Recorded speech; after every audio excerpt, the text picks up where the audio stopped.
very warm good morning to the honorable judges and my worthy opponents. Today I, Anshita Jain, stand before you to strongly oppose the motion that most of students' problems arise due to unrestricted freedom.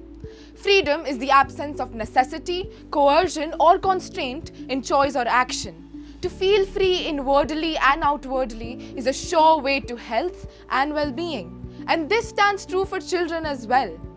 Parents of today feel the need to restrict their children from going out into the world, barely getting a taste of real life experiences, much less taking independent decisions.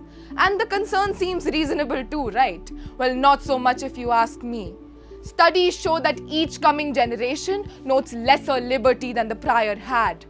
But children, they need freedom. The freedom to explore, the freedom to imagine, and the freedom to create. The void that strict parents create between them and their children causes much more harm than freedom could ever do. It is said, and rightly so, that strict parents raise sneaky kids.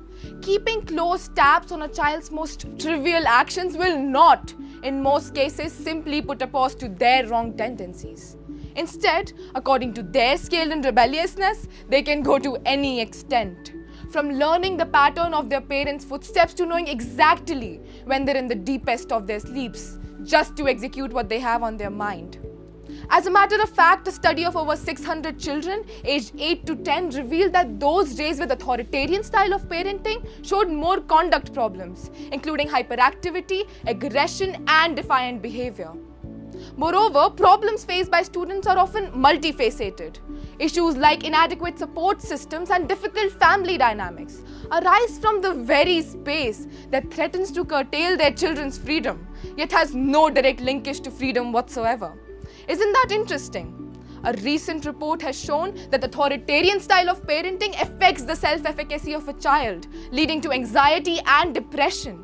And the rising cases of suicide among adolescents says no less. So blaming freedom as the primary cause oversimplifies the complex nature of these issues. By now, I believe at least some of the listeners might have their mind fixated on the not-so-slight possibility of a child messing up when being given this freedom we've been talking about all this while.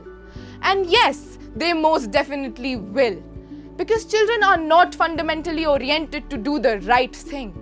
But knowing that they will turn to their guardians first thing after a mishap is much more assuring than the tight-lipped situations within strict households.